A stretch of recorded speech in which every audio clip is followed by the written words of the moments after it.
Presidente Lula desembarca amanhã de manhã no Brasil depois de participar da reunião de cúpula do G7. Ontem o presidente disse ter ficado #chateado por não ter se encontrado com Volodymyr Zelensky. Segundo ele, o líder ucraniano se atrasou e não apareceu para a reunião entre os dois. A gente tem o destaque chegando com o Thiago Muniz. O presidente Lula diz que ficou chateado de não ter se encontrado a sós com o líder da Ucrânia, Volodymyr Zelensky, durante a passagem pelo Japão para a reunião do G7. O chefe de Estado brasileiro deu a declaração em entrevista coletiva na manhã de segunda-feira em Hiroshima, noite de domingo pelo horário de Brasília. Na versão do presidente, o encontro não aconteceu porque o mandatário ucraniano se atrasou para a agenda combinada. O fato é muito simples, ou seja, tinha uma entrevista, uma bilateral com a Ucrânia aqui nesse salão às 15h15 da tarde. Nós esperamos e aí ficamos recebendo a informação que eles tinham atrasado. Enquanto isso, atendi o presidente do Vietnã. E quando o presidente do Vietnã foi embora, a Ucrânia não apareceu, certamente teve outro compromisso, não pôde vir aqui. Também falando a jornalistas, Zelensky foi perguntado se estava decepcionado pelo fato de a reunião não ter acontecido. O europeu respondeu sorrindo e disse que quem deve ter se desapontado era mesmo Lula, mas sinalizou que teria havido de fato uma incompatibilidade de agendas. Na mesma declaração à imprensa, Lula reafirmou o desejo de paz entre Rússia e Ucrânia. Nem o Putin, nem o Zelensky estão falando em paz nesse momento. Me parece que os dois acreditam que alguém vai ganhar e não precisa discutir a paz. Eu estou convencido que se não houver uma discussão sobre a paz, essa guerra pode ser muito longa. Na hora que for necessário encontrar com o Zelensky, depois de encontrar com o Putin, eu não tenho problema nenhum de viajar à Ucrânia e viajar à Rússia. Mas, por enquanto, pelo que eu ouvi do meu representante, não é possível nesse instante. Então, primeiro, nós temos que ver quando é que um dos dois vai querer discutir a paz. E voltou a cobrar uma reforma no Conselho de Segurança da ONU. A ONU de 45 já não existe mais. Ela foi criada para manter a paz no mundo, mas ela não tem mais autoridade para manter a paz no mundo porque são os membros do Conselho de Segurança que faz guerra. Então é preciso mudar, dar mais representatividade, mais legitimidade para que o Conselho possa ter a força que precisa ter para manter a paz no mundo. Se o Conselho funcionasse como deveria funcionar, possivelmente não tivesse acontecido a guerra da Ucrânia com a Rússia. Lula ainda pediu que o mundo rico cumpra os compromissos feitos nos acordos climáticos e garantiu a defesa da Amazônia. Preservar a Amazônia é dever e responsabilidade do povo brasileiro. É o que o Brasil pode oferecer ao mundo. É tranquilidade de que a nossa Amazônia não vai ser extinta. Quem quiser cortar uma árvore para fazer móveis, fazer cadeira, fazer mesa, fazer cama, plante uma floresta e corte o tanto que ele quiser. Mas na floresta Amazônia, ela não é de ninguém. Ela é do povo e ela é do planeta, embora seja território soberano do nosso país. Bom, vamos falar da polêmica envolvendo o jogador brasileiro Vinícius Júnior. Vini afirmou que vai até o fim, depois de ser alvo mais uma vez de atos racistas deploráveis e desprezíveis em uma partida da La Liga, a Liga Espanhola de Futebol. Nas redes sociais ele escreveu o seguinte: não foi a primeira vez, nem a segunda, nem a terceira. O racismo é o normal na La Liga. A competição acha normal, a federação também, e os adversários incentivam. Disse ainda que o campeonato, que já foi de Ronaldinho, Ronaldo, Cristiano e Messi, hoje é dos racistas. O texto é muito bom, viu? E concluiu: eu sou forte e vou até o fim, mesmo que longe daqui. Ontem, para quem não viu, durante o jogo entre Real e Valência, torcedores do time adversário começaram a gritar mono. Mono significa macaco em espanhol, nos momentos em que Vinícius Júnior estava perto da lateral. 10 minutos depois, o árbitro paralisou o jogo. O locutor do estádio pediu para que os atos racistas parassem. O Vinícius não aguentou, começou a discutir com os torcedores e aí pouco depois foi expulso numa confusão com os jogadores do Valência. Houve um bate-boca ali, o Vinícius foi afastado por um adversário com um mata-leão, uma cena violentíssima, e ele foi expulso. Ele, Vinícius. Nas redes sociais, o presidente da Liga, Javier Tebas, rebateu o atleta brasileiro e publicou: antes de criticar e injuriar a La Liga, é necessário que você se informe adequadamente Vini Júnior. E o curioso é que ele fala isso, mas ele não diz exatamente qual é a informação que o Vini... Que informação é essa? O que ele não sabe e tem de saber? E que a gente não pode saber também? Ele não escreve porque não há nada que o Vinícius precise saber. O que ele precisa tá ali, saindo da boca daqueles torcedores. Saindo do bolso traseiro do árbitro da partida. Saindo das canetas dos dirigentes de La Liga. Isso significa nada. Nenhuma atitude para coibir o absurdo que está acontecendo com esse jogador brasileiro na Espanha. Quem tem mais informações é Yuri Queiroga.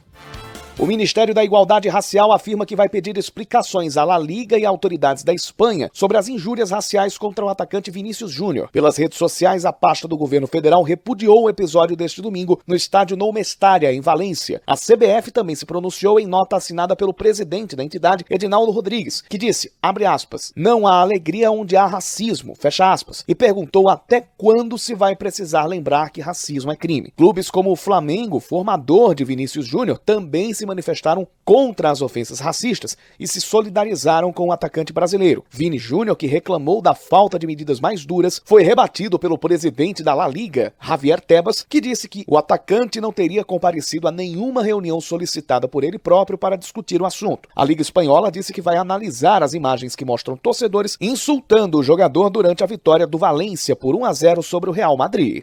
Bom, tem algumas questões a serem colocadas aqui. O nosso ouvinte pode se perguntar por que a polícia espanhola não faz nada? A polícia não pode fazer nada.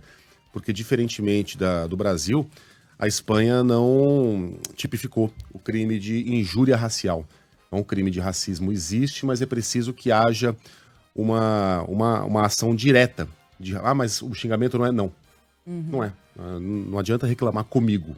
A regra é essa. Você pode xingar alguém de macaco sem estar cometendo um crime. Diferentemente do que acontece no Brasil. Aqui a gente tem lei para isso, né? Exatamente, diferentemente do que acontece no Brasil. A Argentina também não tem, os países sul-americanos quase todos não possuem esse crime, por isso que a gente vê essas cenas acontecendo em estádios também, em jogos na Conmebol. Mas na Espanha, isso é muito mais violento. Mas não precisa de lei, né? Pra lá a Liga tomar alguma atitude, né, Megali? Eu ia chegar. Aí a gente precisaria de uma boa vontade, um mínimo de civilidade dos clubes espanhóis e da Liga.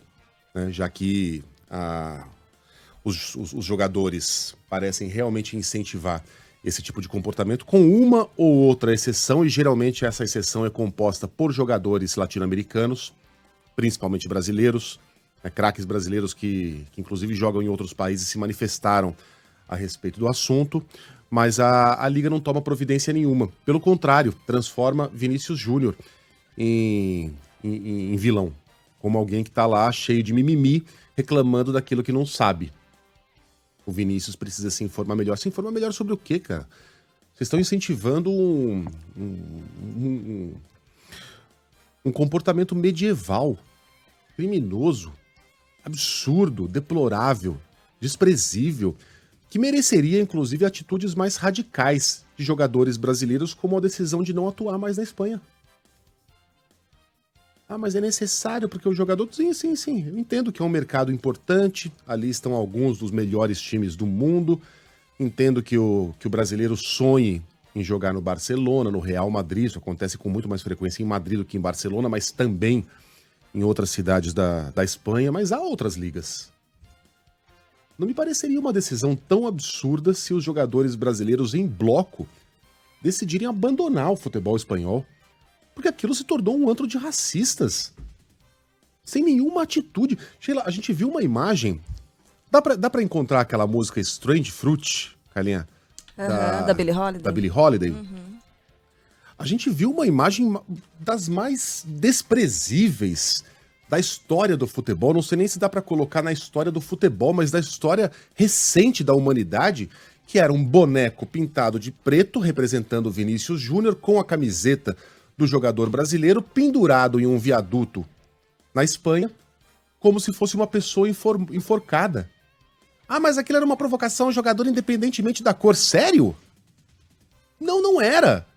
Aquilo era uma referência direta às imagens de negros pendurados em árvores, naqueles famosos linchamentos da Ku Klux Klan, especialmente no sul americano. Era uma referência direta a esse fato. Esses negros pendurados em árvores eram as frutas estranhas dessa música cantada pela Billie Holiday. Strange Fruit. As frutas estranhas que se encontravam em árvores do sul dos Estados Unidos. Solta aí, carinha. Fruit, blood on the leaves, and blood at the root. Frutas estranhas crescem nas árvores do sul. Sangue nas folhas, sangue nas raízes. Corpos negros balançando sob a brisa do sul. Uma das letras mais fortes, mais tristes da história da música, se torna ainda mais impactante na voz da Billie Holiday. Vale a pena a gente ouvir um pouquinho mais para refletir.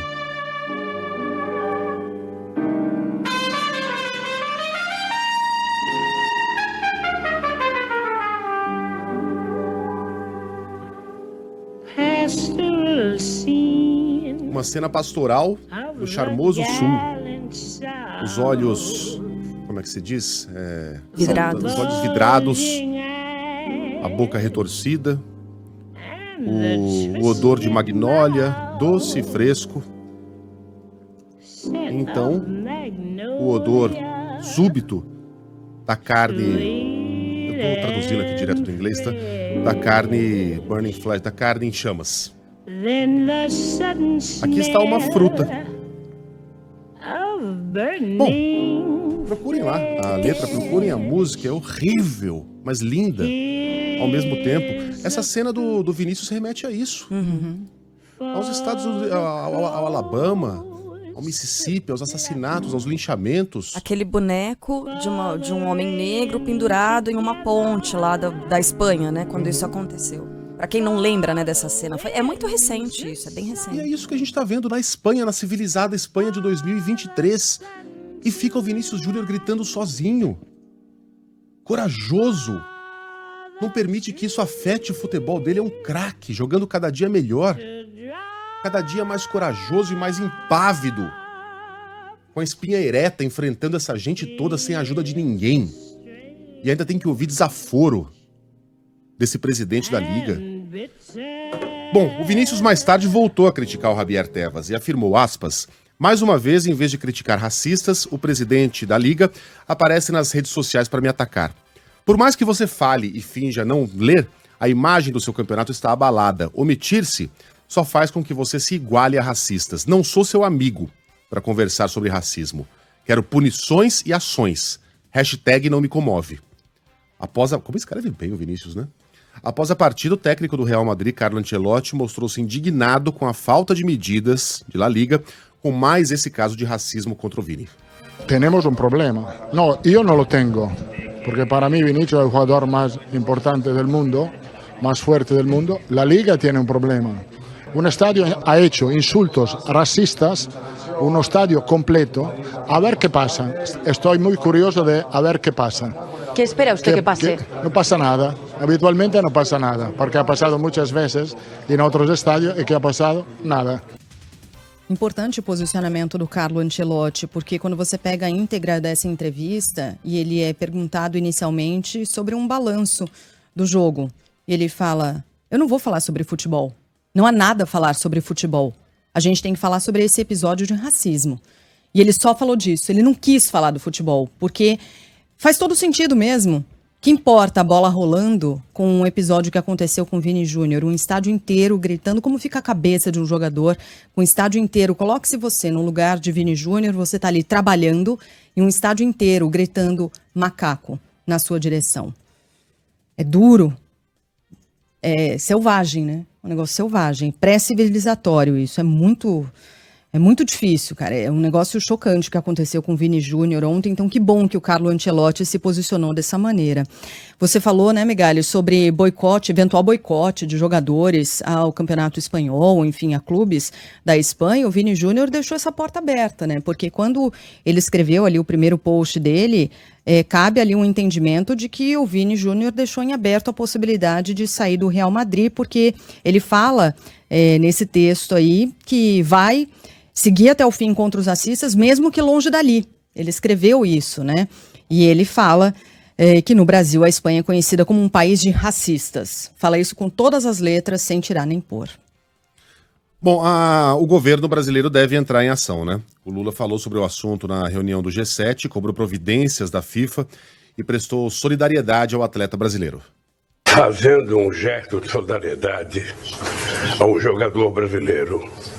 Justo que o menino pobre, que venceu na vida, que está se transformando possivelmente num dos melhores jogadores do mundo, certamente do Real Madrid ele é o melhor, é ofendido em cada estádio que ele comparece. Eu penso que é importante que a FIFA, que a Liga Espanhola, que a Liga de outros países tome sérias providências, porque nós não podemos permitir que o fascismo tome conta e o racismo dentro do estádio de futebol. Ironicamente, Brasil e Espanha recentemente firmaram um acordo de cooperação para investimento em políticas de combate ao racismo. Cito aqui o blog da nossa colega Andréa Sadi, que diz que a ministra da Igualdade Racial, Aniele Franco, disse que a pasta dela está em contato com o Itamaraty, com o Ministério de Relações Exteriores, para tratar dos próximos passos da ação do governo em relação aos ataques racistas sofridos por Vinícius Júnior. Então, o que aconteceu no estádio ontem, o que tem acontecido nos estádios espanhóis e fora deles também, vai se tornar uma questão diplomática entre Brasil e Espanha nas próximas horas. Milton, nosso ouvinte de São Caetano, está dizendo, olha, e a capa do El País não fala nada sobre esse assunto. Sério? Então, eu confesso que eu não vi ainda, vou entrar aqui para ver os portais espanhóis como é que estão repercutindo isso, mas pelo jeito não muito, né? Não da forma adequada, Milton. Valeu pela sua informação. Cito aqui meu amigo Fábio Chiorino, que lembra bem. O Endrick, jovem jogador do Palmeiras, grande promessa do futebol brasileiro. Imagina como é que tá a cabeça dele.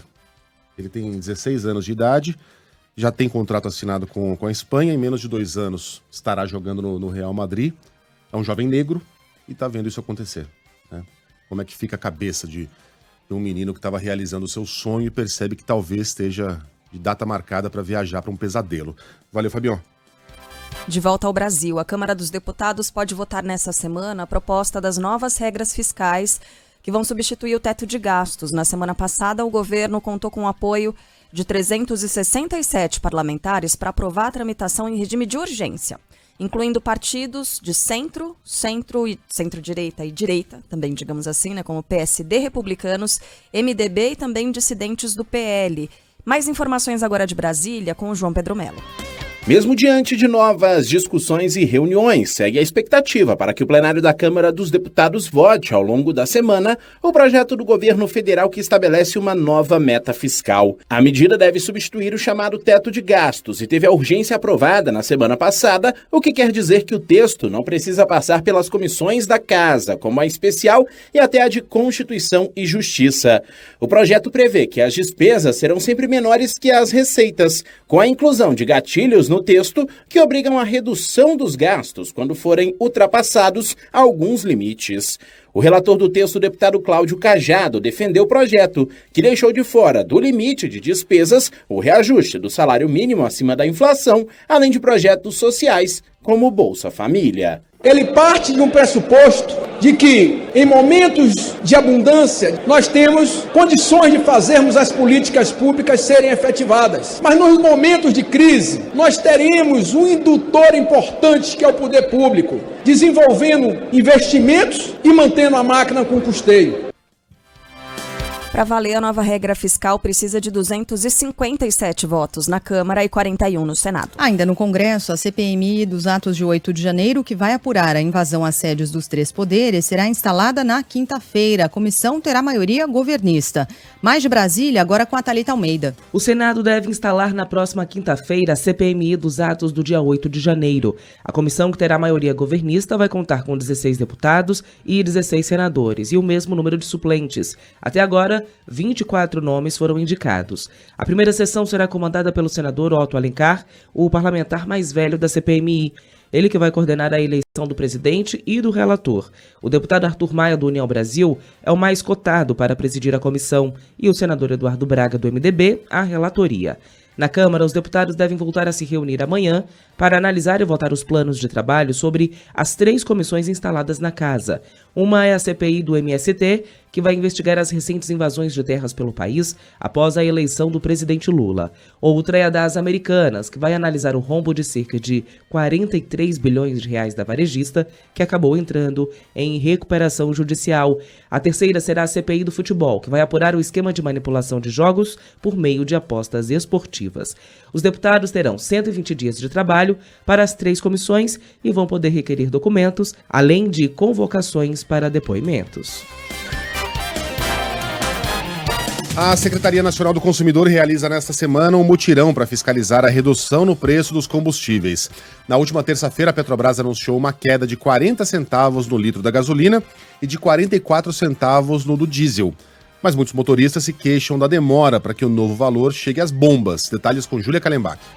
Começa na quarta-feira o mutirão da Secretaria Nacional do Consumidor de monitoramento dos preços nos postos de todo o país. A pasta afirma que a data de início foi escolhida junto com a ANP. Os órgãos chegaram à conclusão de que uma semana é o prazo adequado para os postos se adequarem aos novos preços. Na última terça-feira, a Petrobras reduziu o preço da gasolina em 40 centavos, do diesel em 44 e o gás de cozinha em 69 centavos. Os consumidores ainda não sentiram os descontos na bomba de abastecimento dos postos. Em nota, a estatal ressaltou que o valor final no posto de combustível depende de diversos fatores, como impostos, mistura de biocombustíveis e margens de lucro da distribuição e da revenda.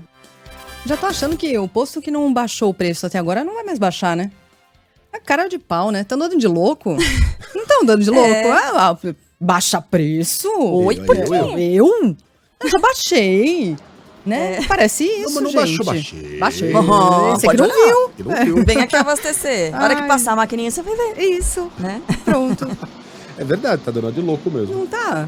Vamos saber mais do preço dos combustíveis agora? Em São Paulo, Lucas Josino está acompanhando esse assunto. Como é que tá a percepção aí? O que os motoristas têm falado, hein, Josino? Bom dia.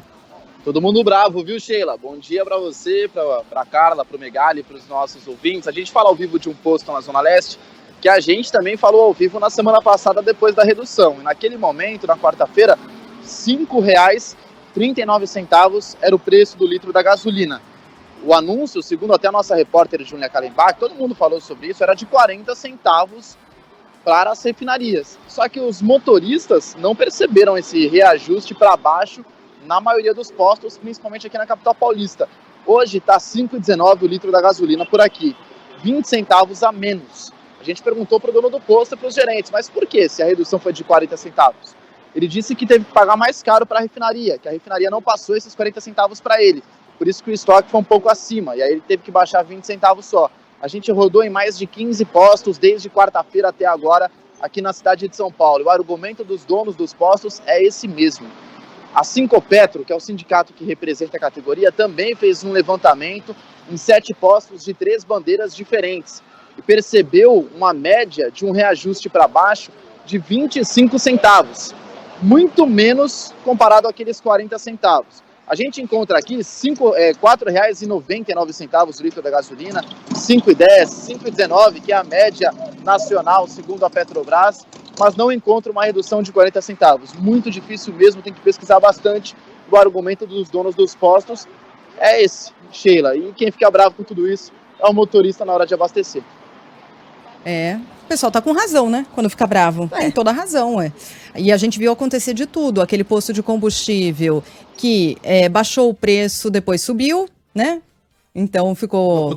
Ao contrário, é Subiu, isso. Depois desceu. Subiu, depois desceu, que fica igual aquelas promoções, algumas promoções de Black Friday, né? Tudo pela metade do dobro. Exatamente. Teve posto que nem aí, não mudou absolutamente nada, ou aqueles que baixaram, mas baixaram muito pouco. Ficou longe daquela coisa da promessa, da expectativa de 40 centavos no litro. Tem. Alguns ouvintes falam, olha, aqui perto, no meu caminho e tal. Desde a semana passada, os ouvintes estão participando bastante, contando sobre como tá a situação ali no posto perto da sua casa, no trajeto e tal. Tem um ouvinte que tirou uma foto aqui, cara. Será que é de agora? Não, tem ouvinte falando, olha... Ele bateu uma foto aqui do lado do preço. Que baixou 50 Isso, ele falou 50 centavos. É esse mesmo que eu tava querendo dizer. Aí. Vamos colocar o áudio dele? Mas será que dá, gente? Dá! Tá, vamos colocar, demais, olha, roleta russa, tá? Não sei o que ele falou. Posto de gasolina na Avenida Mutinga, aqui baixou 50 centavos. E esse posto aqui eu abasteço praticamente todo dia que eu deixo meu menino na escola. e ele rende bem. Se eu colocar R$50 aqui e colocar 50 em alguns que tem por aí, aqui roda bem mais. Tá vendo? Adriano do aplicativo. Obrigada, Boa, Adriana. Adriano. Que bonzinho. Valeu. Obrigada. O Carrefour abaixou, o Heitor de São Paulo está escrevendo aqui, gasolina era de R$ 4,89, baixou para R$ 4,79. Que mais? Em Cotia, está custando R$ 4,89. Estou pagando R$ 4,79 na aditivada, na Aricanduva. Nossa, quanta gente de São Paulo mandando mensagens. Fortaleza, chegou mensagem também. Aqui tá 5,59, caramba. E aí tem o Adriano, ele citou bem esse ponto de a gasolina render, porque tem posto que a gasolina não rende, né? Interessante e tal. E tem a dica de especialista que é a seguinte: quando você tá abastecendo, você tem que, colocando gasolina no seu carro, né? Necessariamente sentir o cheiro da gasolina. Porque a gasolina boa é aquela gasolina que acaba, um pouco dela acaba chegando até você, né? Ela... Ai, gente, esqueci o termo. Impregna. Não, ela... Quando a água passa do estado líquido pro estado... Evapora, obrigada. 7h31 da manhã, nem sempre os termos vêm. Né, Lucas Josino? Você ainda tá na tela com a gente, viu? Tá com essa carinha de sono, mas tá aqui com a gente ainda. Nesse posto aí, Lucas, quando as pessoas abastecem, você sente o cheiro da gasolina? Sinto o cheiro bastante. Eu gosto do cheiro da gasolina. É gostosinho, pra mim é um cheiro gostoso. Eu também Tem gente que fica com dor de cabeça e tal, mas pra mim é bom. Então eu não ligo em vir pra posto, não. Tem repórter que fala, vixe, tem que fazer matéria em posto. Vou sentir aquela dor de cabeça o dia inteiro, mas não. E aqui eu tô sentindo sim. Tá caro, tá 5,19. Comparado ao que os ouvintes falaram. Então. Evapora é um cheiro forte. Aqui tem ouvinte falando, é isso aí, é a dica de especialista, viu? Se você não sentir o cheiro da gasolina quando tá abastecendo, já pode desconfiar. O meu mais novinho, quando eu vou abastecer, ele bota a cabeça pra fora, que nem um cachorro, sabe?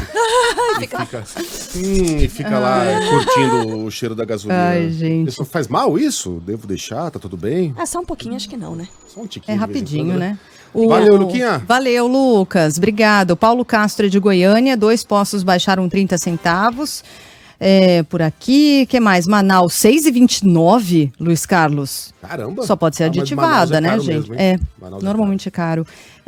São José dos Campos, 4,79, tá bom. João Pessoa, 4,99, diz o Beto Tavares, também ligado na gente, algumas das mensagens dos ouvintes. Eu gosto que os ouvintes conhecem a vida pessoal, né, de quem trabalha aqui na Band News, no Grupo Bandeirantes. Teve ouvinte que mandou, Carla, Lucas Josino tá recém-casado, por isso a carinha de sono. Marco Aurélio. Abatido.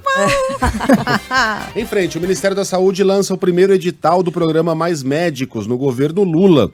O objetivo é contratar quase 6 mil profissionais. André Viana. O governo federal lançou um novo edital com 5.970 vagas para o programa Mais Médicos. As vagas estão distribuídas em 1.994 municípios brasileiros e as inscrições vão da próxima sexta-feira, 26 de maio, até o dia 31 deste mês. O edital prioriza a contratação de médicos brasileiros formados no país, mas também prevê a contratação de profissionais estrangeiros ou diplomados no exterior. A bolsa formação do programa será de mais de R$ 12.300 e terá duração de 48 meses, prorrogáveis por outros 48. A seleção dos servidores deve se dar por meio da avaliação do currículo dos candidatos, com pontuações atribuídas a cada formação ou experiência a mais apresentada pelo médico. A expectativa é que tanto o processo de seleção quanto o início do programa se deem ao longo do mês de junho. De acordo com o governo, as novas vagas serão destinadas a suprir demandas que permaneceram em aberto nos últimos 4 anos, com mais de 1.000 oportunidades destinadas à região da Amazônia.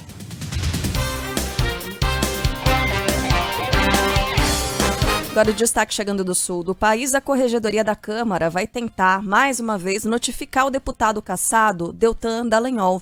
No fim de semana, o ex-procurador da Força Tarefa da Lava Jato participou de um ato em Curitiba, ao lado de Sérgio Moro. Fala aí, Ângelo Sfayer. O ex-deputado federal Deltan Dallagnol deve ser notificado oficialmente nesta semana sobre a decisão do TSE que indeferiu o registro de candidatura dele por entender que o ex-procurador burlou a lei da ficha limpa. A Corregedoria da Câmara até tentou entregar o documento na semana passada, mas não encontrou o parlamentar no gabinete. Com a notificação em mãos, Deltan terá um prazo de 5 dias para apresentar a defesa. O ex-procurador participou de um ato neste domingo em frente ao MPF em Curitiba, onde trabalhou até decidir assumir a carreira política. Dizendo ser vítima do sistema por combater a corrupção, Deltan afirmou que não vai desistir do mandato. No sábado, também em Curitiba, durante a Marcha para Jesus, houve uma carreata contra a perda de mandato do deputado cassado. Sérgio Moro marcou presença e defendeu o ex-procurador da República com quem atuou na Lava Jato. Esse homem aqui sofreu uma gigantesca injustiça. Não vou entrar no mérito, não vou criticar ninguém, mas que eu atribuo a esse sentimento de ressentimento e de ódio. Então queria pedir para vocês orações para afastar as sombras dos corações e mentes de Brasília que podem fazer a diferença. Siga em frente, olhe para o lado. Se liga no mestiço na batida do cavaco. Siga em frente, olhe para o lado. Quem não conhece, essa é a música mais conhecida da Carreta Furacão. Sabe aquele grupo de dançarinos fantasiados e tal, de super-heróis? Aí eles saem pelas ruas de cidades do interior de São Paulo, né, de outros estados do Brasil, dançando um funk, um pagode. E o pessoal apelidou de Carreta Furacão essa carreata do Deltan Dallagnol, porque só tinha o carro de som dele andando pelas ruas de Curitiba, não tinha uma multidão atrás seguindo, é só a Carreta Furacão que estava passando por lá. Então, fica aqui o nosso destaque de arte popular para Deltan Dallagnol. Se liga no mestiço que agora ele chegou de vez. Mais dos destaques do dia, pelo menos 3 balões são apreendidos durante uma operação da Polícia Militar no Rio de Janeiro. 2 deles caíram na Baía de Guanabara, pertinho do aeroporto Santos Dumont. Priscila Xavier conta os detalhes pra gente. Um festival clandestino de baloeiros terminou em correria e diversas apreensões em Magé, na Baixada Fluminense. Mais de 2.000 pessoas participavam do evento. Não há informações sobre presos. Segundo a Polícia Militar, as pessoas conseguiram fugir de barco para dentro de um mangue e também pela mata. Durante a ação deste domingo, o Comando de Polícia Ambiental apreendeu um balão com mais de 50 metros de comprimento e com uma bandeira de 100 metros. Outros 2 balões foram apreendidos durante um patrulhamento de policiais militares na Baía de Guanabara, próximo ao aeroporto Santos Dumont. Os artefatos estavam em queda na água. Ainda na manhã de domingo, ouvintes da Band News FM registraram cerca de 15 balões sobrevoando diversos pontos da cidade. Olho para o céu, tem balões aqui no ar, bem próximo à mata, região de mata e também a comunidade, né? Aqui toda nessa região, ou é vegetação ou são as casas da comunidade. Olha, os casos têm sido muitos. Há 2 semanas a gente estava falando aqui nesse mesmo espaço sobre um balão caindo na região ali do aeroporto Santos Dumont, obrigando o desvio de um avião. Um baita de um perigo. Em Campinas, no interior de São Paulo, um balão caiu dentro do aeroporto internacional de Viracopos, pegou fogo. Perto ali da pista de pousos e decolagens, o incêndio controlado pela equipe do próprio terminal, os bombeiros recolheram ali os objetos, ou o objeto, e as operações não chegaram a ser afetadas. Mas e o risco? E o perigo? Na capital, e estou falando de coisa desse fim de semana aqui, tá? Também na capital paulista, um outro balão caiu sobre uma fiação perto de uma estação de energia, de um hospital e de um posto de gasolina na zona oeste. Também na capital, também no estado de São Paulo, né? Falei de Campinas e agora da capital. Como não houve fogo ou feridos, os bombeiros encaminharam esse caso para a Guarda Civil Metropolitana. Só que à medida que a gente vai se aproximando de junho, o número de casos envolvendo balões, e vamos repetir, é crime, aumenta muito, aumenta demais. Em junho tem aquela explosão na quantidade de balões. É importante a gente lembrar, é crime, tem uma pena, muito embora, uma pena muito branda. Você conhece alguém que esteja preso porque soltou balão no Brasil? Não fica. A pena é detenção de 1 a 3 anos, ou então multa. A maioria paga multa e se livra disso, porque é considerado um crime ambiental. Não há nada que faça uma relação com crime contra a vida, porque é um crime um crime ambiental é também um crime contra a vida, mas eu digo, nada que se aproxime a uma tentativa de homicídio, sabe? Porque é isso, gente. Quando você fala dos riscos para um avião subindo ou descendo, numa pista de pouso, o risco quando pega fogo perto de uma área residencial, pega fogo numa área de aeroporto, pode enroscar numa turbina de avião. O que a gente vai esperar acontecer para endurecer essa pena? Para endurecer fiscalização em relação a isso? Vai esperar cair um avião? Olha o tamanho da tragédia que isso pode provocar. Eu estava lendo aqui, nesses sites especializados, né, em aviação, eu estava vendo o seguinte: soltar um balão é tão perigoso que tem uma fórmula matemática desenvolvida pelo Centro Técnico Aeroespacial que mostra o seguinte, tem um cálculo. Uma aeronave em descida, ao colidir com um balão de grande porte, tá? receberia um impacto equivalente a 208 toneladas. O que isso significa? É como se esse avião batesse contra um Boeing 747 ou um Airbus A380. Por causa da força de gravidade envolvida, por causa da velocidade do avião. Cara, olha a tragédia se pegar em cheio um balão. A gente tá brincando com fogo, gente, de verdade. Literalmente. É muito, muito, muito perigoso. Precisa haver um aumento de pena, não é possível que seja uma pena tão branda para um risco tão grande quanto esse e uma fiscalização muito maior para prender essa gente. O ouvinte escreveu aqui, pô, vocês vão falar de balão de novo, que chato, né? Eu Sim, também acho. Vamos. Eu também acho chato. Eu gostaria muito de não ter que falar desse assunto. Mas é porque é uma loucura como essa realidade não entra na cabeça das pessoas que soltam o balão. Eu já falei que eu conhecia aqui uma pessoa muito próxima, quer dizer, próxima não. Ela ficou próxima uma época de uma grande amiga e tal. Não é alguém com que eu me relaciono hoje, mas colega nosso. Trabalha com informação e solta balão todo fim de semana. Todo fim de semana vai lá e solta aqueles balões gigantescos e você conversando com essa pessoa, um cara super bem informado, inteligente, sabe o que está acontecendo em Brasília, sabe fazer as correlações entre... Enfim, tem todo o aparato intelectual necessário para entender uma coisa tão simples. Mas não entra na cabeça dele. Ah, não, a chance de acontecer é tão pequena. Sim, é tão pequena, mas vai falar pro cara que perdeu a casa. Que a chance daquilo acontecer era pequena. E que ele perdeu a casa porque as pessoas queriam se divertir vendo um objeto colorido subindo para o céu. Só por isso. Né? Esse ouvinte escreveu aqui, eu escrevi para ele, tomara que sua casa nunca pegue fogo por causa disso, tomara que nunca caia um avião com um parente seu dentro, porque cara, a gente tá brincando com a vida. É isso. Com a vida. E pra quê? Sim, nós nos envolvemos em atividades que muitas vezes terminam em morte. Nós dirigimos carros. Nós consumimos gordura, nós temos aviões que eventualmente caem, mas tudo isso é necessário para o desenvolvimento. E nada disso é proibido, né? Nenhuma dessas atividades é proibida, esse é um fato. Mesmo que fosse, Sheila, você pode até contestar a lei, não, essa lei não faz sentido, ocorre que essa lei faz. Faz. E é diferente da prática de balonismo. A prática de balonismo regulamentada é aquela que se refere aos balões tripulados. Essa é regulamentada e permitida, é completamente diferente. Porque ali é um piloto em comando, controlando todo o movimento do aparelho. É atividade desportiva legal e regulamentada. Tem nada a ver com a soltura desses balões sobre os quais a gente está falando, né? É diferente. Tá certo.